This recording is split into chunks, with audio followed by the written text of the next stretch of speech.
there, YouTube. We are back with another Matchplay commentary for you guys, and today we are joined by a very special guest, Kiriocity. Thanks for hopping on.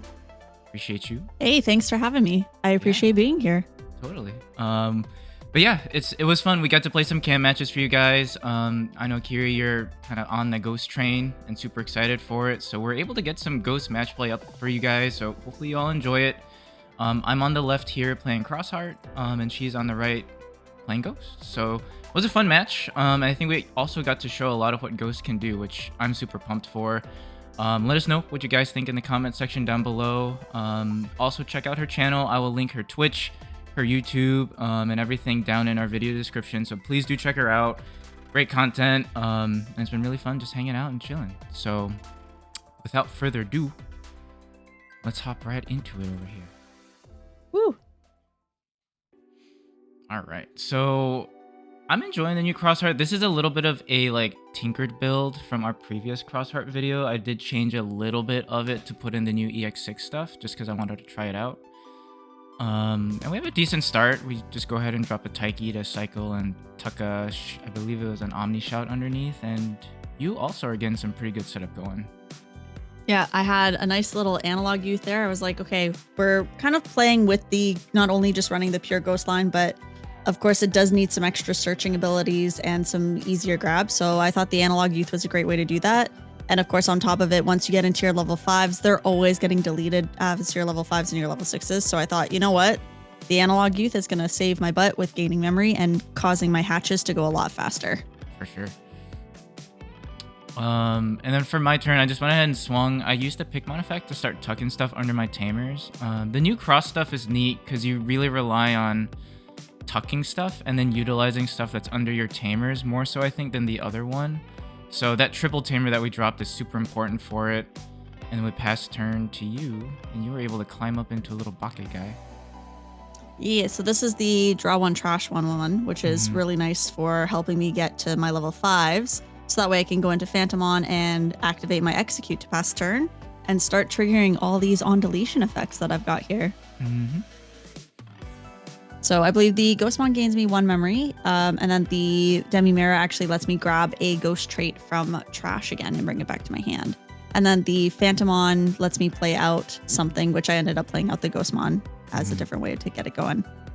Yeah, I mean, that's super efficient cycle. You're swinging back turn, you're finding your pieces, playing out bodies. It goes crazy.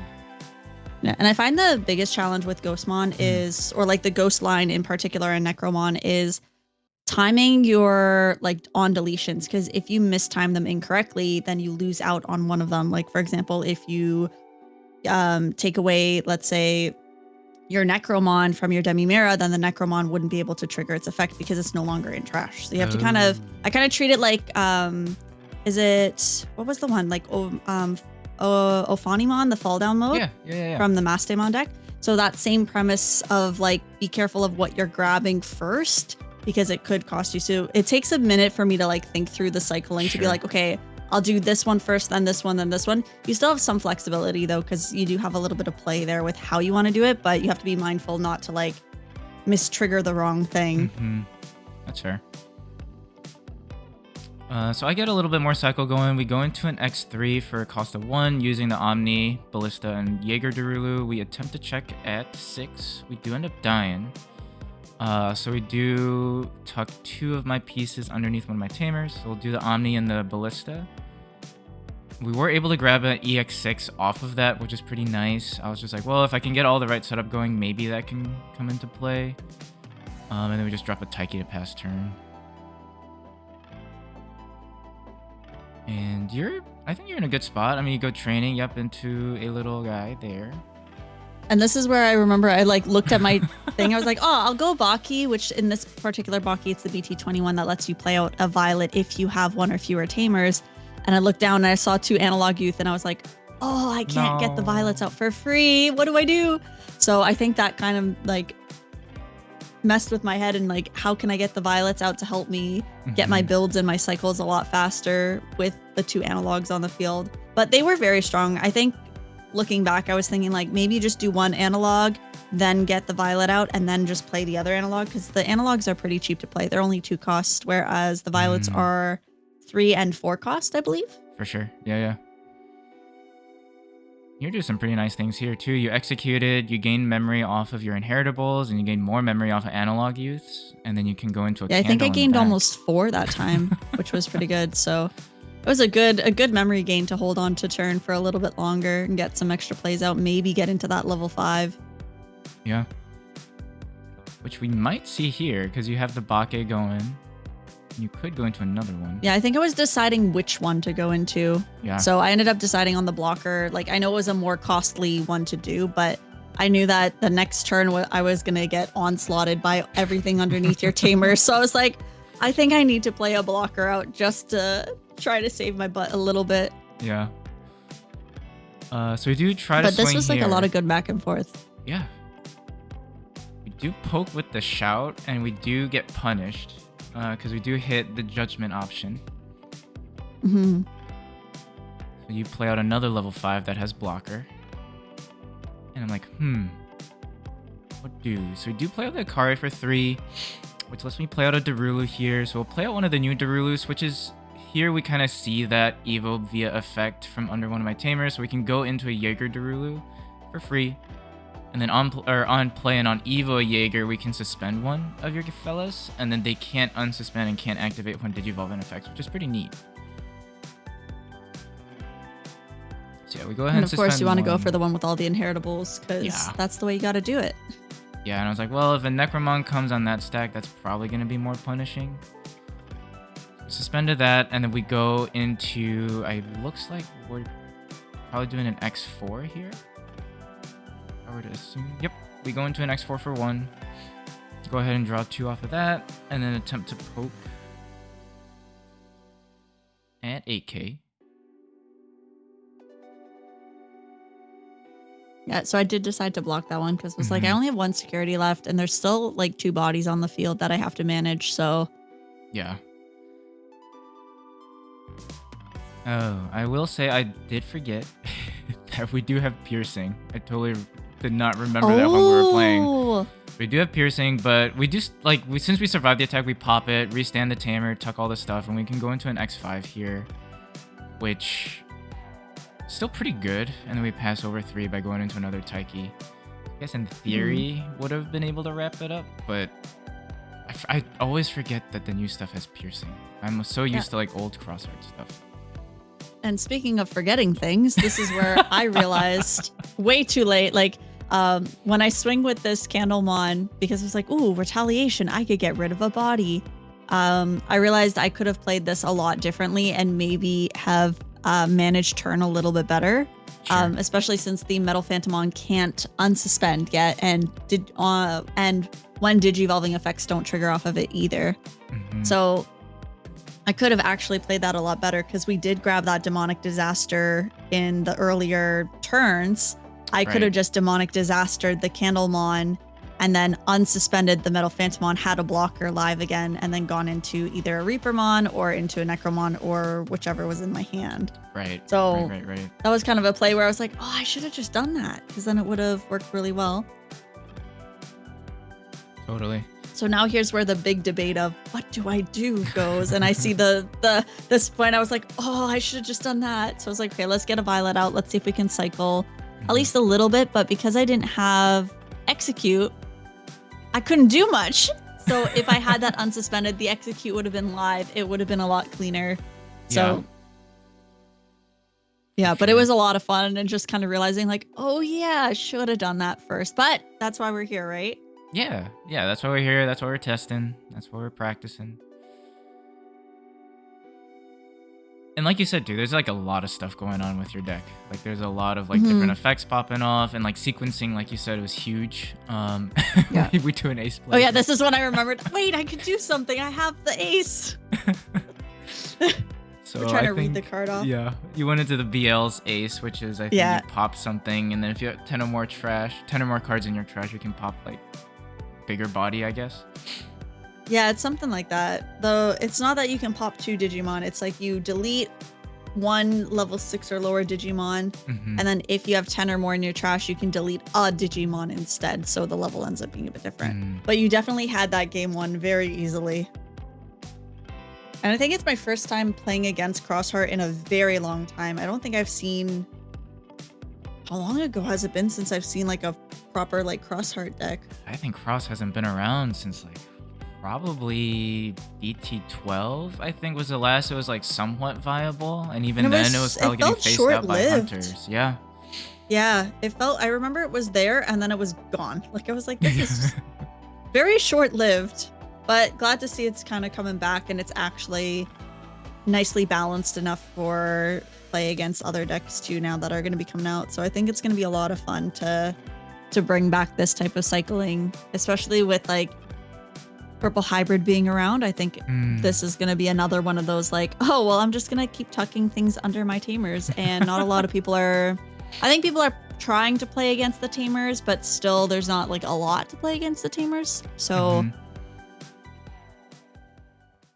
And I think I let you go first because I feel like with purple, you kind of almost want to go second most of the time because you want to start filling up your hand or filling up your trash. And usually the first turn's a lot harder to do that.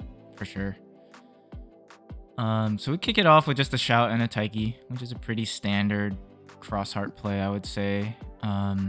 Looks like no rookie on your end. Nope. I Unfortunately. had no rookie. So I was like, I had a Soulmon and I was like, you know what? I have 3 memory. I'm going to get that Violet out this time as early as possible. And then I do need to pass turn. It's early enough. Oh. I'm playing kind of like, that hurt. Oh, as the first card, the apparition is just, oh, it hurt because it requires you to have stuff in your trash to play out from security. Yeah. So with nothing in your trash, you're kind of stuck.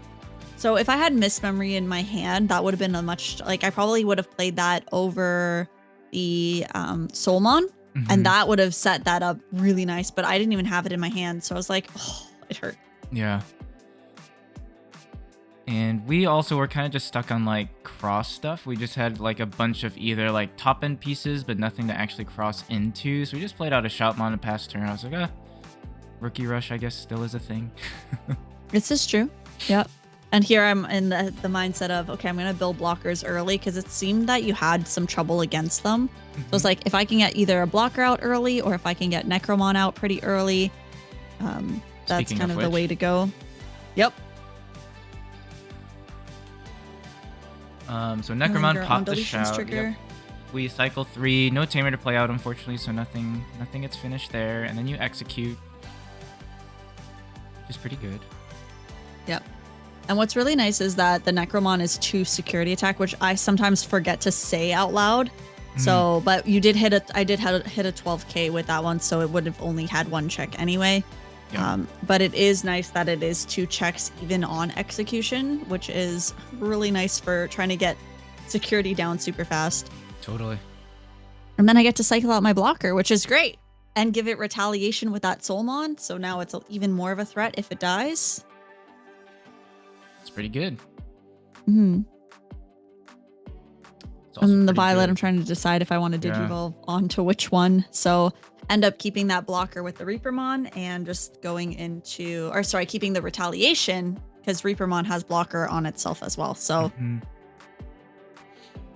it's also pretty good are your proxies. Those are shiny.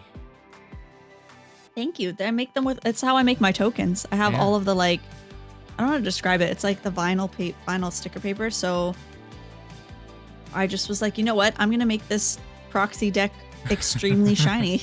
So that way it's good and printed on thicker paper. So it holds a bit better. Yeah. And then it feels like I have the real cards.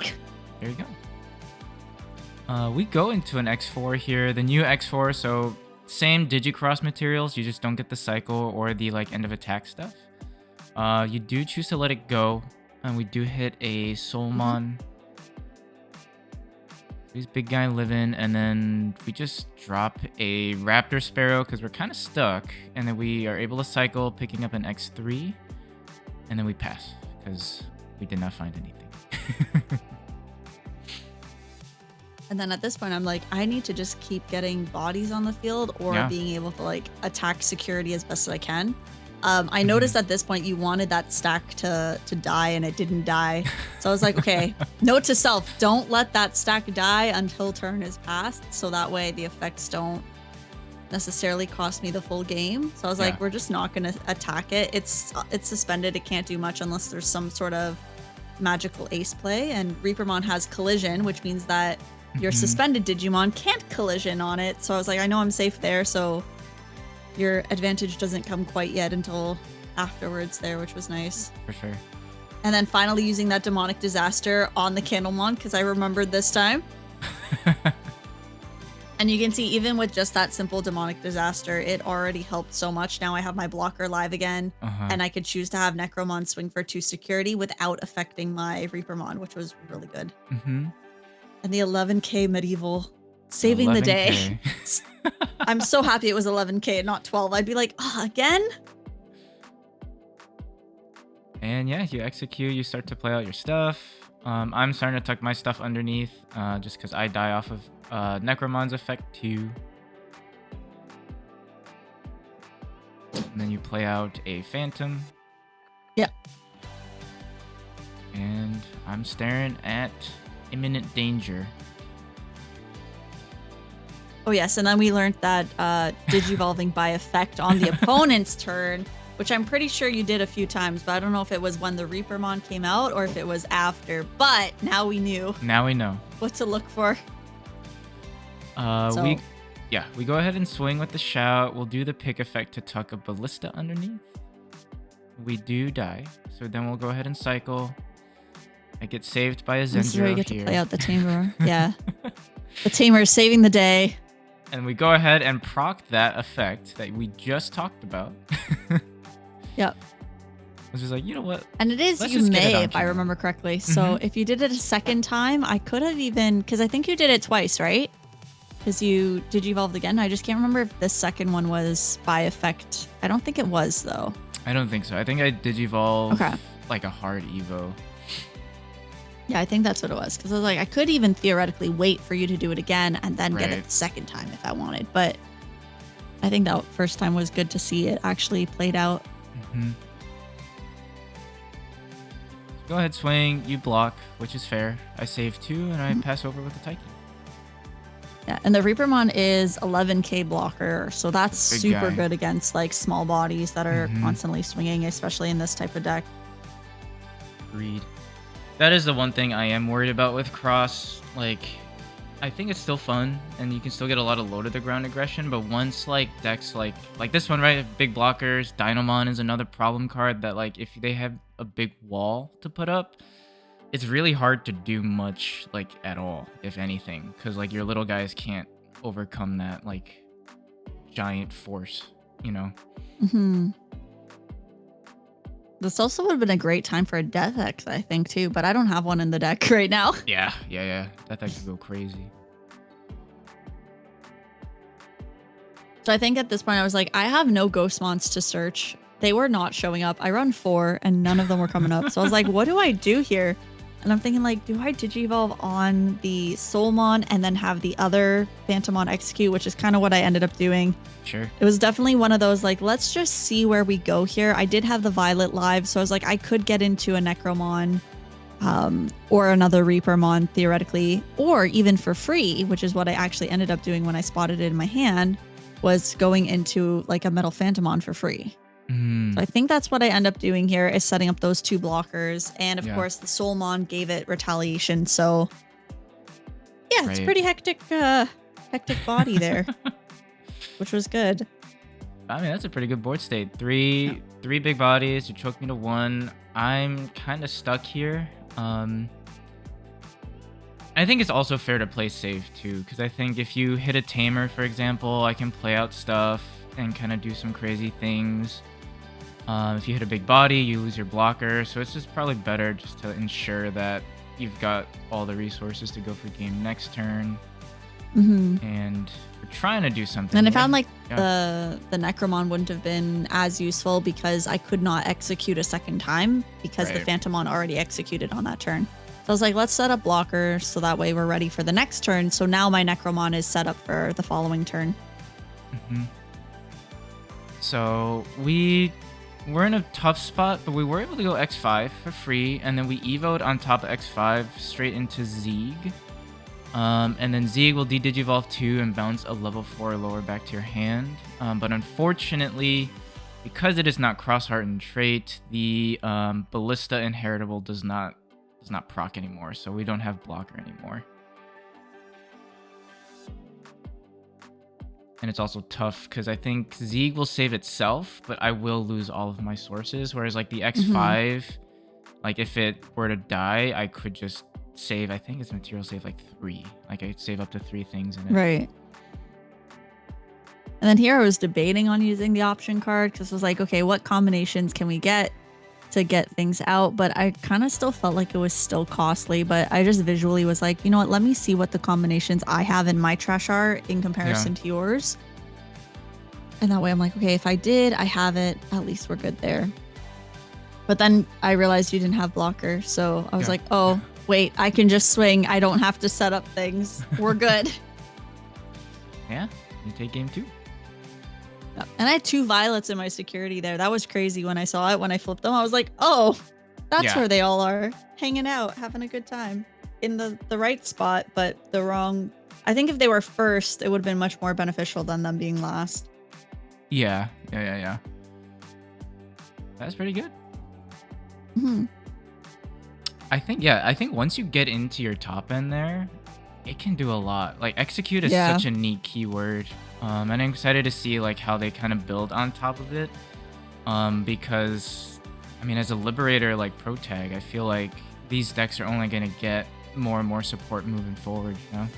I hope so. I think they're a lot of fun to play too in their own ways. Like even a lot of my friends at locals, or a couple of them at least, are starting to play Savagamon as for fun, but they're actually starting to get more competitive with it because they're like, oh wait, I could do that. And now with Medieval Gallantmon being available, it's like such a game changer for that deck too. So I think a lot of people are starting to play more of the main character Liberators. I think Syndromon is really good. I do think it needs an ace. So fingers crossed Syndromon gets an ace sooner or later. But it is still like, it's a good deck to start swarming puppets and building up from there too. So yeah, it's good. And I think rocks are out now. We have a lot of Liberator decks actually. Yeah. So I think they're good. I think it's gonna be a lot of fun to see where we go. Totally.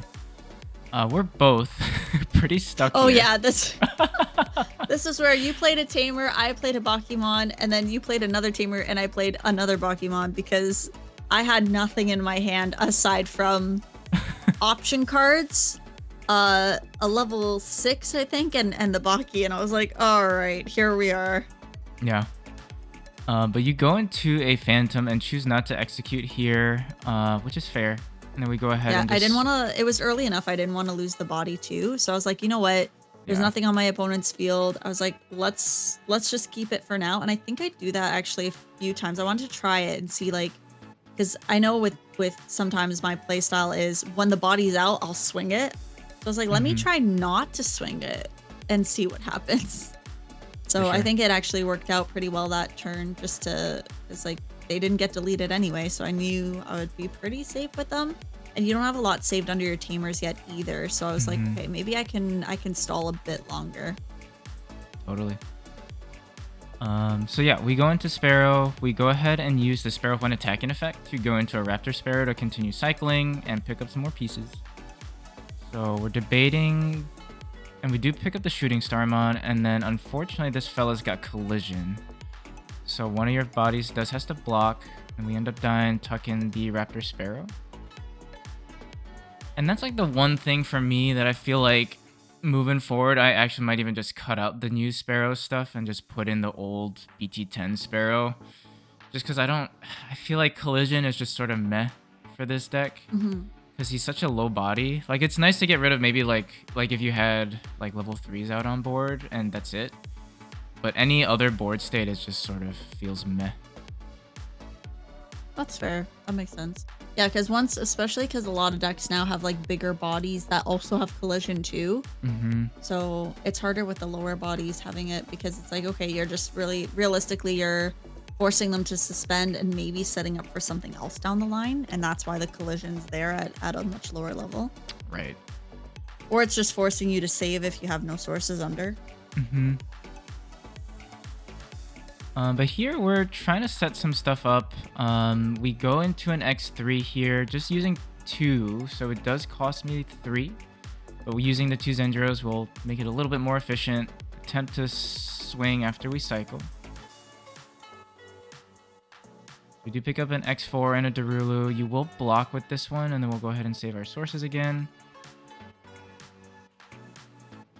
And here I was like debating if I could go into maybe like an EX6 at some point. The problem is I didn't have enough pieces to make it super efficient. But I would have been able to at least like nuke your board to some degree. I thought maybe here if I could just choke you to 1, hopefully I can Yeah, the 1 really threw me off for sure. Yeah. Because I was like, I'd have to basically go into either Necromon off of the Phantomon or the Metal Phantomon. I was like, oof. Yeah. I was trying to decide how I wanted to be able to swing at you, especially because I theoretically had lethal on the board if there's no ace plays or big body blockers or anything like that. So I was like, we're just going to try. Yeah, and the issue for me was just not seeing ballistas, which were coming out of security in full force. Oh, yes. Because ballista is what would give even the EX6 blocker. And without a ballista, like you would have been free to just swing anyways. And yeah, you end up taking it. Yeah.